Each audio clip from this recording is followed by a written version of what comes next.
The sea is a collector of debts, and sometimes the price of independence is paid in gold and pride. I am Captain Levent, and tonight we tell the forgotten story of a nation born free that was forced to pay tribute for the right to breathe the open air. This is the log of the greatest humiliation in early American history. The 3 decades when the United States paid massive annual tribute to the Ottoman Regency of Algiers. When the United States won independence in 1783, it gained liberty but inherited a fatal weakness. America had no navy, no warships, and no allies willing to protect its commerce.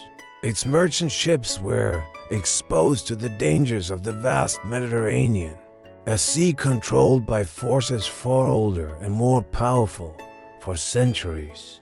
The Ottoman Empire and its North African provinces Algiers, Tunis, Tripoli, and Morocco controlled the western and central Mediterranean sea lanes.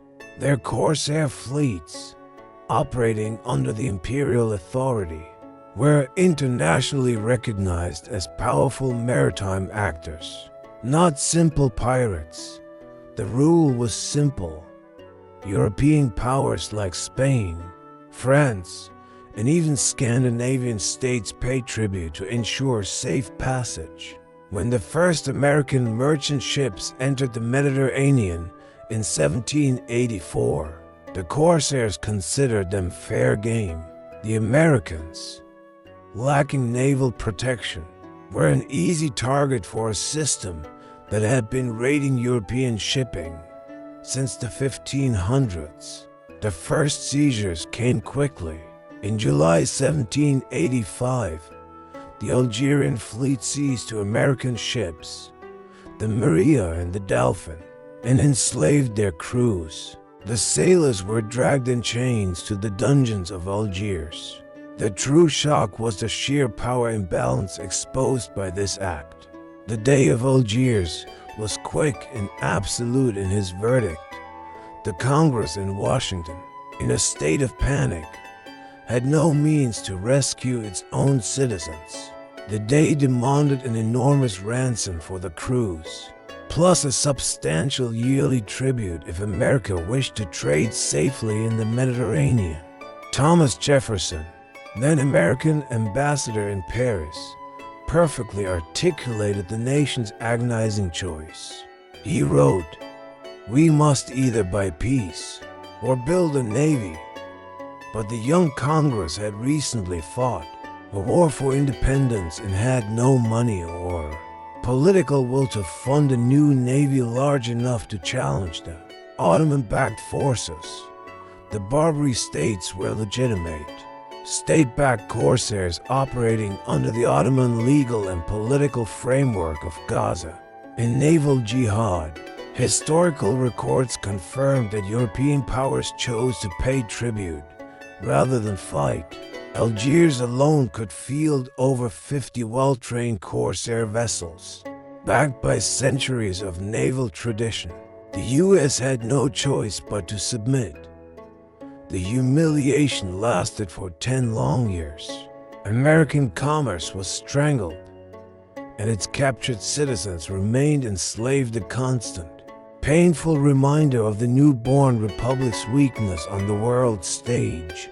The U.S. realized that naval weakness meant zero diplomatic leverage. Finally, in 1795, United States of America submitted to the demands. United States of America Algiers Treaty of 1795 was signed.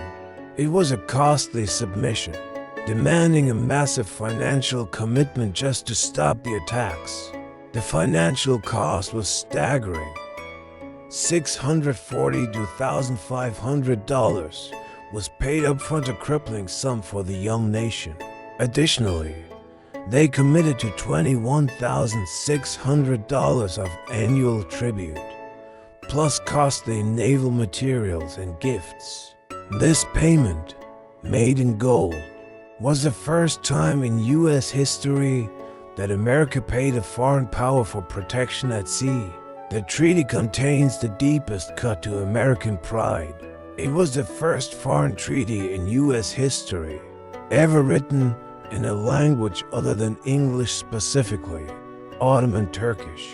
This act was a profound, symbolic acknowledgement of Ottoman diplomatic and military supremacy in the region.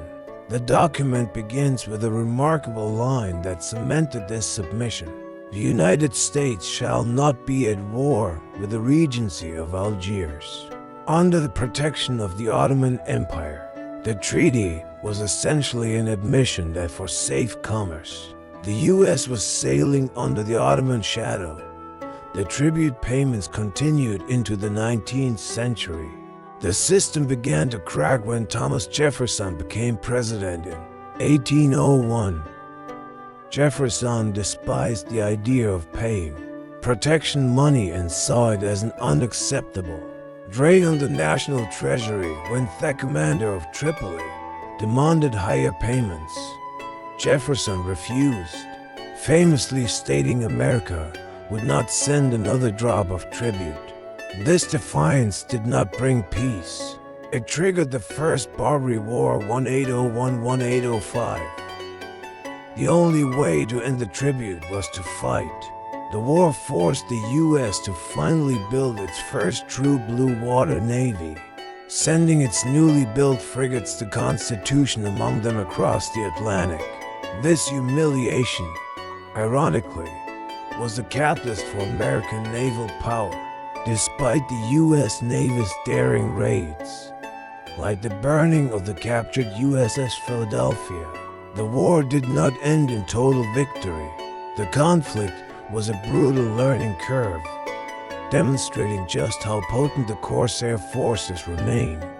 The First Barbary War ended in a compromised peace, not an outright victory.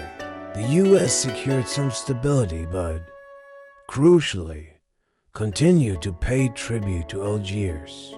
The powerful system of Ottoman naval protection had not yet been fully broken.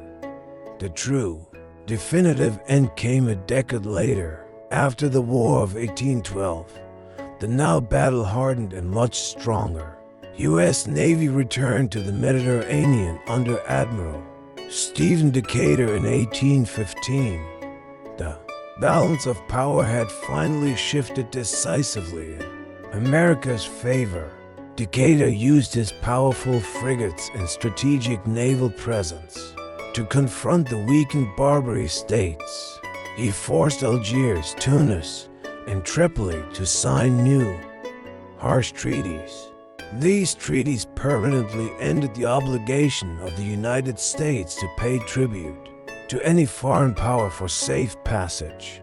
The era of humiliation was over, but the debt had been paid for 31 years from the first capture in 1784 to the final treaty in 1815. This forgotten chapter shows the absolute power of the Ottoman-backed Corsair states and the vulnerability of a newborn nation. It explains why the U.S. Marine Corps still includes the line to the shores of Tripoli, because their first major international war was fought against the Ottoman world. The tribute ended, but the historical scar remains. If you enjoy these deep-sea mysteries, remember to like and follow. A new voyage awaits in the next chapter of this channel.